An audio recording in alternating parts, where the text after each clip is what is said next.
Hello, good morning po sa aking mga ko-amiga-amiga.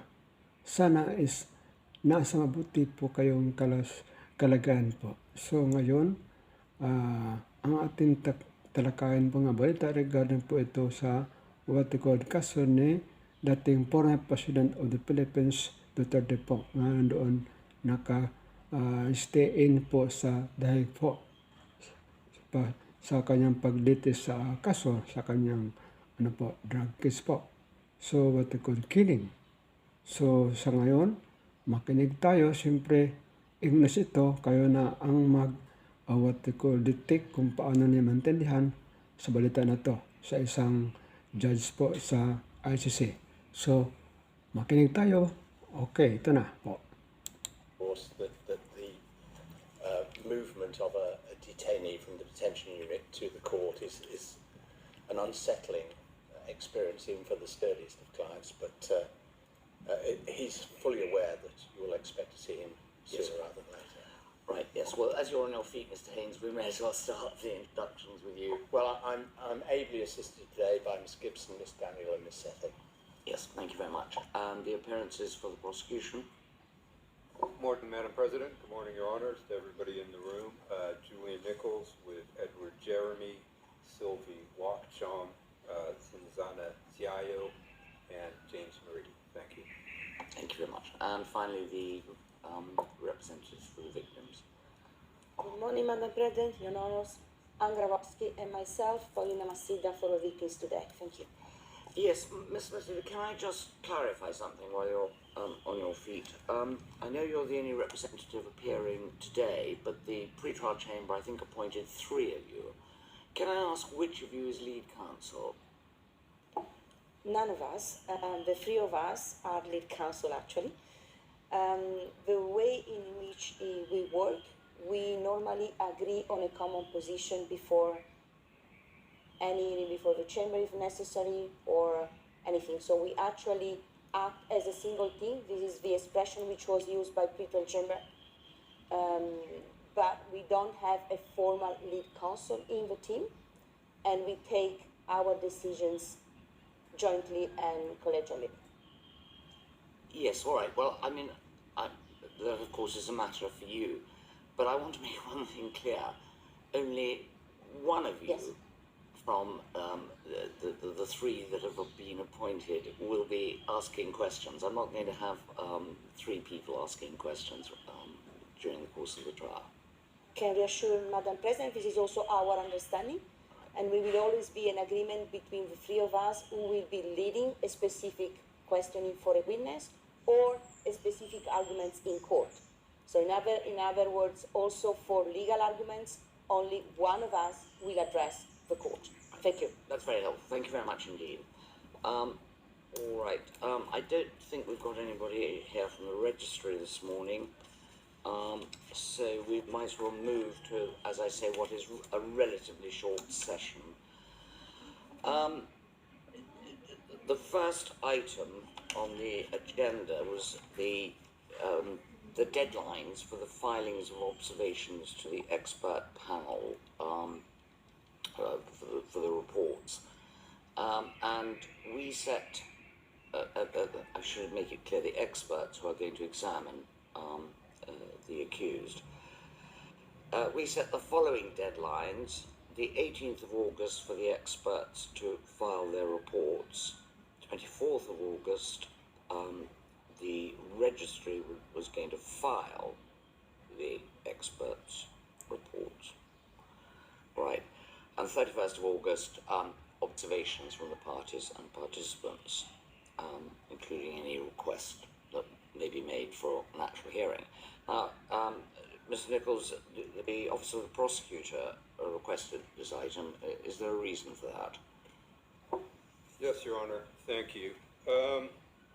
Really, what we're asking for is 1 more week to file our observations, and then, of course, if necessary, another week for the defense, for our friends in the LRV. The reason is very simply, on the 31st of August, we're going to have to file our pre-trial brief, our list of witnesses, our list of evidence, complete our disclosure, and then this will I'm sort of asking for mercy. This will drop on us, and we can't really start writing it early during that last week as well, when we expect to be extremely busy, and depending on what the outcome is of the reports we receive on the 24th, it may or may not be quite a lot of work. So we're just asking for one more week to file so that we can have more time after our deadline for all those other projects. I think there's a total of like approximately 10 that we have due on that date. And so this is formally under Reg 35, but I don't see that this would slow things down substantially in any real way, and certainly not the start of the trial date, which we're given that week. So those are the grounds, and that is the request. It's not, if it was just that, Mr. Nichols, but it's the knock-on effect, because as you say, if we give you an extra week, well then we'll again have to give the defence an extra week, when I suppose it's everybody at the same time, so. Okay. Your Honor, I think we were filing simultaneously. Yeah, yes. So, No, so it won't have that extra that I think you may have been thinking of. Yeah, sorry, you're quite right. Mr. Haynes. We've got no difficulty with you showing some mercy to the prosecution. Ms. Masida? Same with us, Your Honor. It's all right. We'll be merciful, Mr. Nichols, as it's early on. Thank you very much, Your Honor. And you would have the extra week. Then the next item, it was the adoption of the protocol on the handling of confidential information. I think you've all seen that it's really the standard one that appears in all trials. Does anybody have any comments on it? No, Your Honor, just I thought it hadn't been formally adopted yet, unless I'm wrong. It was adopted by the pretrial chamber. Yeah. The standard one that's annexed to the trial manual. But we were just asking that it be formally adopted at this stage because it wasn't carried over from the pretrial stage, pre-confirmation stage. Yes, that's right. Well, does anybody have any objections? Otherwise, we'll just order it to be filed, adopted and filed. We did have a couple of small observations to make about the text of it, which I think, with respect, might be better done in writing. That's been the practice in the past, and it's worked very well. It shouldn't hold things up at all, but I'm sure we can get something across in a few days. Right. Well, that seems very sensible. I think then we'll simply, well, we'll wait for your potential objections and see if we want to make amendments and then instruct the registry to